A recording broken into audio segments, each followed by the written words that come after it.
Madam ఏంటి మూసీ సుందరీకరణ అంటే ప్రభుత్వం చాలా గొప్ప ఇనిషియేషన్ తీసుకుందని మీరే గతంలో అంటే చాలా ప్రజా సంఘాలు చెప్పాయి. సో ఇప్పుడు దాన్ని వ్యతిరేకిస్తా ఉన్నారు. సుందరీకరణ ఏంటి? దేనికోసం అన్నట్టుగా ఏం చెప్తారు? అంటే మేమైతే చెప్పలేదండి. ఆహ్, మూసీ మీద దాదాపు మేము 20 సంవత్సరాల నుంచి పనిచేస్తున్నాము మూసీ ప్రజల హక్కుల కోసం. మేము ఏ రోజు కూడా వీళ్ళు తీసుకున్నది చాలా గొప్పదని మేము అనలే. మేము స్పష్టంగా అప్పటి నుంచి ఇప్పటికి చెప్తున్నది కూడా, మీరు ప్రజలతో చర్చించకుండా, సంబంధిత ప్రజలతో మొత్తం చర్చించకుండా మీరు ప్రాజెక్ట్స్ని ముందుకు తీసుకెళ్ళడానికి వీల్లేదు.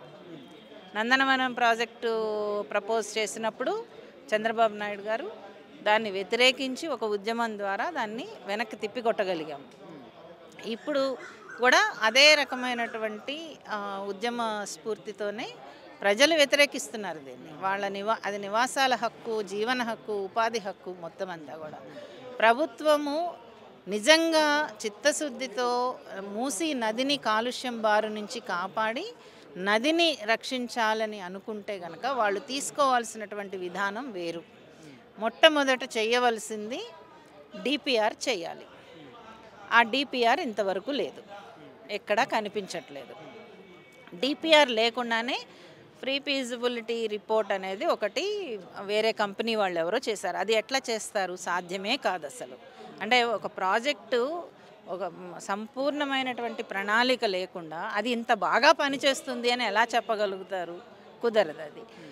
తర్వాత ఈ ప్రాజెక్టు కోసం అని చెప్పి మేము చాలా గొప్పగా దీన్ని డెవలప్ చేయబోతున్నాం కాబట్టి మాకు ఏషియా డెవలప్మెంట్ బ్యాంకు మాకు 4100 కోట్లు మాకు లోన్ శాంక్షన్ చేసింది అనేది మీడియాలో చాలా పెద్ద ఎత్తున ప్రచారం అయింది. దానికోసం మేము ల్యాండ్ ఇక్కడ కేటాయిస్తున్నాం, అక్కడ కేటాయిస్తున్నాం అనేది కూడా వచ్చింది.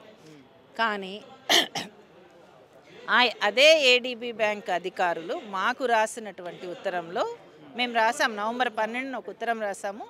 దానికి సమాధానంగా వాళ్ళు 2 రోజుల క్రితం అంటే 25, 26 తారీఖుల్లో మాకు వచ్చిన ఉత్తరంలో, మేము ఈ ప్రాజెక్టుని శాంక్షన్ చెయ్యలేదు, మాకు ప్రాజెక్టు వాళ్ళు ప్రపోజల్ వచ్చిన మాట వాస్తవమే కానీ మేము దీని మీద ఇంతవరకు ఏ నిర్ణయము తీసుకోలేదు అని చెప్పి పెట్టారు.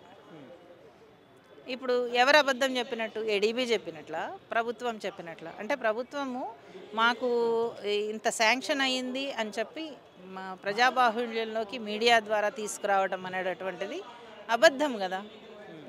ఈ రకమైనటువంటి అబద్ధాలతో ప్రాజెక్టును ముందుకు తీసుకెళ్ళొద్దు. మొట్టమొదటిది స్పష్టంగా పారదర్శకంగా ఉండండి, ప్రజలతో సంప్రదింపులు చేయండి.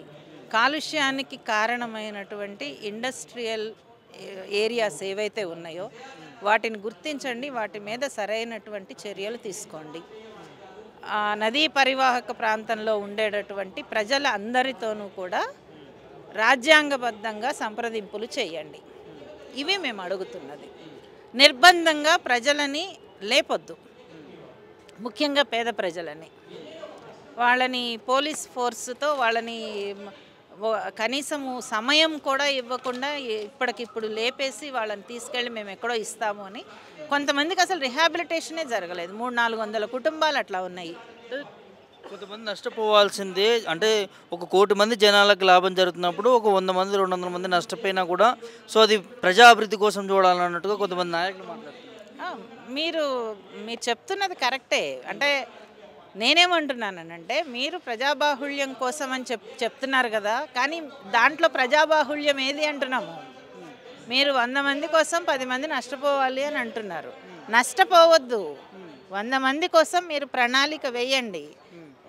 అక్కడే ఆ ప్రాజెక్టు వలన ప్రభావితమయ్యేటటువంటి ప్రజలకి గౌరవప్రదంగా ఇంకొక చోట చూపించాల్సిన బాధ్యత మీదే.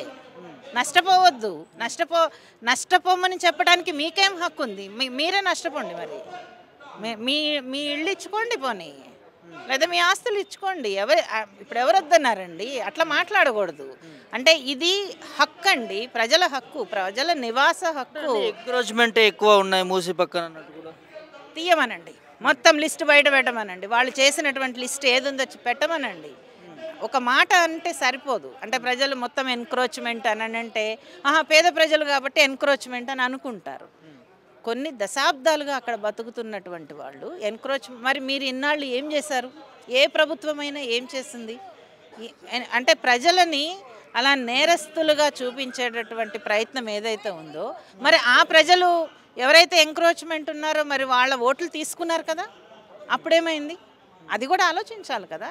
అంటే కేవలం ప్రజల మీద నెపం నెట్టేసి మీరేదో చాలా అభివృద్ధికరమైనటువంటి ప్రపోజల్స్తో ముందుకెళ్ళిపోతున్నాము అని అంటే అది ఎప్పుడో ఒకప్పుడు ఎదురు తిరుగుతుంది. ప్రజాబాహుళ్యంలో వ్యతిరేకత వస్తుంది. ఎవరు శాశ్వతం కాదు కదా, ప్రభుత్వాలు అసలు శాశ్వతం కాదు. 5 ఏళ్ళు అయ్యేటప్పటికి వాళ్ళకి అయిపోతుంది. కాబట్టి ఒక్కటే అడుగుతున్నామండి, ప్రభుత్వాలు ప్రజాస్వామికంగా ఉండాలి, పారదర్శకంగా ఉండాలి. మీరు చేసినటువంటి ప్రతిపాదన ప్రజలకు నచ్చితే వాళ్ళే స్వచ్ఛందంగా ఈ ప్రాజెక్టులో భాగం అవుతారు. ఇది ప్రజలకి నది ప్రజలు వేరువేరని మాట్లాడుతున్నారు కాదు, నది ప్రజలు ఒకటే. ఈ రెండు కలిస్తేనే నది అనేది రక్షించబడుతుంది. కానీ మీరు దాన్ని విడగొడుతున్నారు, ప్రజలు వ్యతిరేకులుగా చూపిస్తున్నారు. అది కరెక్ట్ కాదు. మీరు మాట్లాడండి, ప్రజలతో చర్చించండి అని చెప్తున్నాము.